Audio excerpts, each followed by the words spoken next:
мы не просто боимся смерти, мы даже боимся говорить о ней. И когда ты с ней сталкиваешься, это похоже на то, что ты бежал куда-то по жизни очень быстро и подскользнулся. Подскользнулся, ударился головой очень сильно, у тебя сотрясение, ты пытаешься подняться, но у тебя не получается. И все вокруг кружится. Потому что такие события совершенно выбивают почву у нас из-под ног. Я могу говорить об этом, потому что сама, к сожалению, столкнулась со смертью достаточно рано, хотя здесь возраст, наверное, не имеет никакого смысла, никакого значения. У меня умерли бабушки все, дедушки, брат родной, любимый человек. И у меня есть опыт проживания потери до пробуждения и после пробуждения. Это совершенно разное состояние. И вообще, когда ты просыпаешься, ты проходишь через такую стадию, как мы называем это смерть эго, смерть личности. И в этот момент тебе кажется, что ты реально умираешь. Ты оставляешь все, к чему ты привязан. У меня был такой опыт, он очень пугает. Поэтому я считаю, что на эту тему нужно говорить смело, обмениваться опытом. Когда я впервые столкнулась со смертью лицом к лицу, это состояние близкое к отчаянию, потому что ты понимаешь, что ты ничего не можешь сделать. Ты вообще в этой жизни практически ничего не можешь сделать. Когда ты сталкиваешься с этим настолько сильно, быстро, внезапно, тебя никто об этом не спрашивает, тебя никто не готовит к этому. Это сильнейший удар по психике, по нашему эго, по нашей личности. Каким бы ты классным человеком, успешным, добрым не был в социуме, когда такое происходит, ты чувствуешь эту силу, которая превосходит тебя многократно. Ты чувствуешь себя таким маленьким и беспомощным, беззащитным. Эту силу, которую жизнь нам дает, ее же забирает, если мы говорим про естественную смерть, или даже если это несчастный случай. И эта беспомощность, она убивает просто. Это огромный стресс. Стресс, с которым мы не привыкли справляться, мы не знаем, как это делать. Обычно мы закрываемся, мы как-то дистанцируемся, делаем вид, что это вообще с нами не происходит. Первое время я даже не плакала, я не осознавала, что произошло.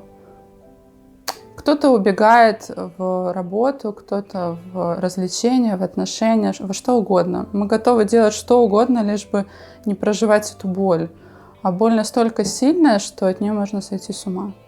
И я пришла в такой момент, в точку, в которой мне потребовалась помощь. Я поняла, что я сама не справлюсь, потому что абсолютно ушла радость жизни и вообще смысл жизни на самом деле. Потому что когда ты ничего здесь, вот такие важные вещи не контролируешь, зачем вообще жить тогда? У меня здравый смысл не позволял какие-то глупости делать. Я начала искать ответы. Обычно человек, сталкиваясь с утратой кого-то из близких, проживает ряд этапов. Первый один – это отрицание.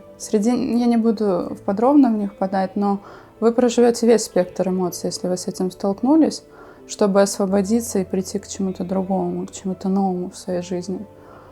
Это и сильнейшая злость, это сильнейшая обида. Это очень сильные эмоции, которые нам приходится проживать для того, чтобы вообще почувствовать себя живыми. Потому что когда мы закрываемся после таких травматичных ситуаций, жизнь из нас уходит. Мы просто перестаем смеяться, улыбаться, радоваться. Я в свои 20 с чем-то лет была просто тенью ходячей. И Но меня это не устраивало, естественно, потому что я не хотела умирать. Я понимала, что мне всю жизнь еще нужно как-то строить. И в такие моменты очень важно найти точку опоры. Точка опоры, она должна быть гораздо сильнее, чем мы сами. Для меня это была вот как раз-таки связь с жизнью, связь с этой силой, потому что я ощущала себя частью этой энергии. Религиозные люди называют это Богом или Атманом, или источником жизни, Вселенной. Я начала чувствовать связь с жизнью, со всем вообще, что вокруг происходит. Здесь очень важно, чтобы справиться с любой болью, взять ответственность. Для меня это, наверное, ключевой момент. Взять ответственность за свою жизнь, за свои чувства полностью. Нам этого очень не хочется делать. И я поняла, что если я сама себя не вытяну из этого состояния, то никто этого не сможет сделать. И я не могу ничего сделать моим близким людям, в частности родителям, которые похоронили ребенка. Я не могу сделать ничего, кроме как сама стать счастливой. И это уже огромный кусок работы. Это уже хороший шаг к осознанной, зрелой жизни, взрослой. Через осознанность можно постепенно прийти к тому, что все в этой жизни закономерно и не случайно. Мы начинаем чувствовать свою природу благодаря духовной практике, или кто-то психологии, или религии, кто чем увлекается. Мы ищем спасения, потому что как личности мы очень ограничены. Это больно для эго, но это действительно так. Мы начинаем искать что-то большее, чем мы сами. Я начала чувствовать связь с этой жизнью, саму жизнь, себя, энергию, которая через меня идет, которая оживляет здесь все. И это были первые шаги к счастью на самом деле. К счастью, которое никак не связано с другими людьми, либо с какими-то достижениями. К настоящему счастью просто жить и просто быть. Естественно, после таких травматичных ситуаций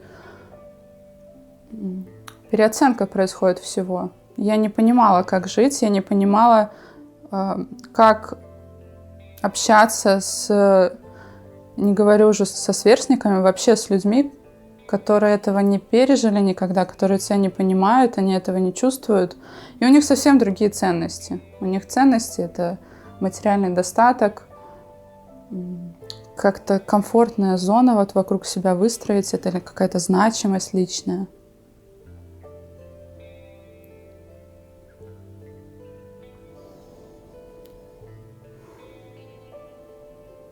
Но когда ты открываешь сердце, тебе приходится сталкиваться с этой болью, которая встает в полный рост, которая нестерпима в уме просто, потому что хочется покончить с этим. У кого были такие состояния отчаяния, они меня прекрасно поймут. Ты ищешь, за что уцепиться. Для чего это вообще все? Я делала это ради родных людей.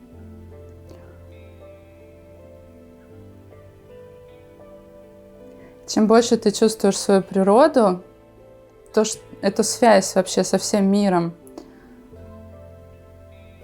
тем шире твое мировоззрение становится. И вот это событие, которое стало единственным вообще значимым в мире, оно становится частью происходящего, потому что в мире очень много всего.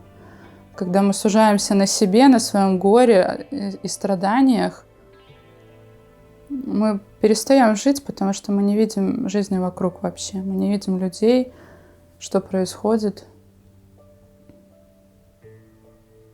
Когда себя чувствуешь частью этого происходящего, тебе становится легче гораздо. Через осознанность ты выходишь к тому, что ну, по какой-то причине так должно происходить, по какой-то причине именно тебе нужен такой опыт, а твоему близкому человеку именно такой опыт. Приходит принятие. Сначала смирение, потому что ты ничего изменить не можешь, а потом принятие. Это принятие, к которому большинство людей так и не приходит. Обычно мы закрываемся в этой боли, отодвигаем ее куда-то, закрываем в сердце и живем в прошлом. Корим себя, испытываем чувство вины, хотим что-то изменить, но жизнь проходит, настоящего нету.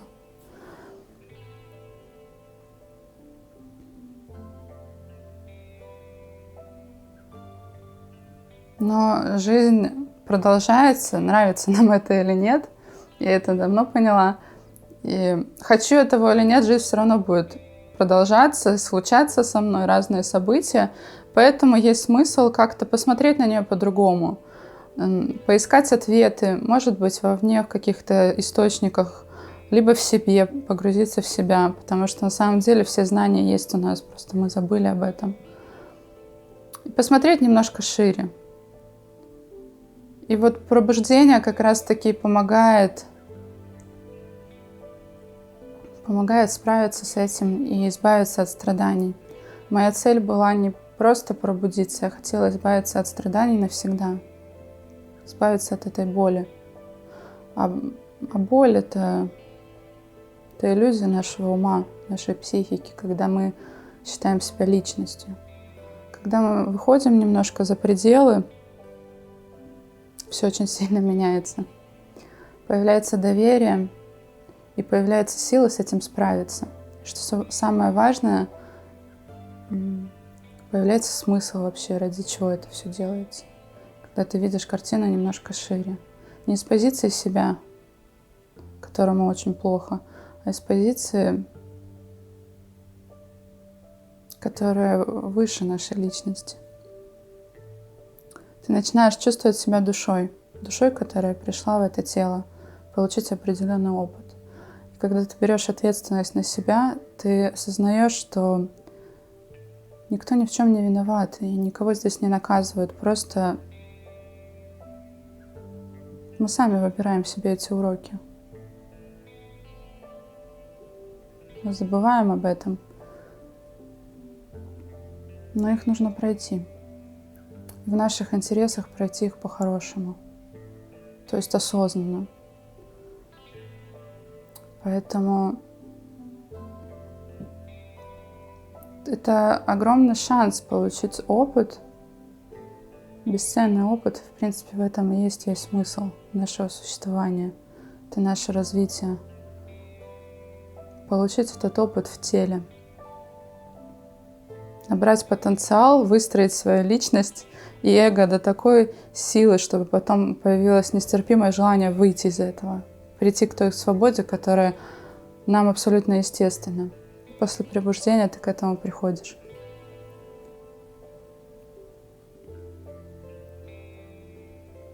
Смерть существует у нас только в уме. Это наш самый сильнейший страх. Как любой страх, это иллюзия, которая, возможно, с нами случится, точнее, случится с каждым, но когда это будет, когда мы отождествляем себя с телом, страшнее смерти, естественно, ничего нет, потому что нам кажется, что после этого ничего не будет. Но это не так. Когда ты начинаешь чувствовать свою душу, свою природу, связь с этим миром, с энергией, которая все создает, которая ничем не ограничена, тогда все меняется.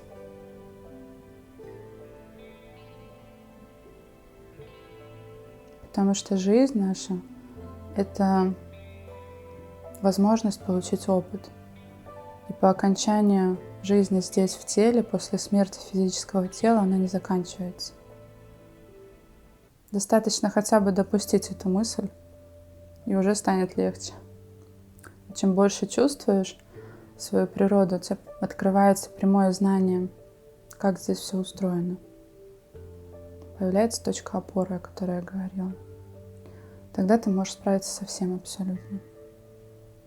Не ты, а та сила, к которой у нас есть доступ. Источник которой, Он везде. И внутри нас в том числе.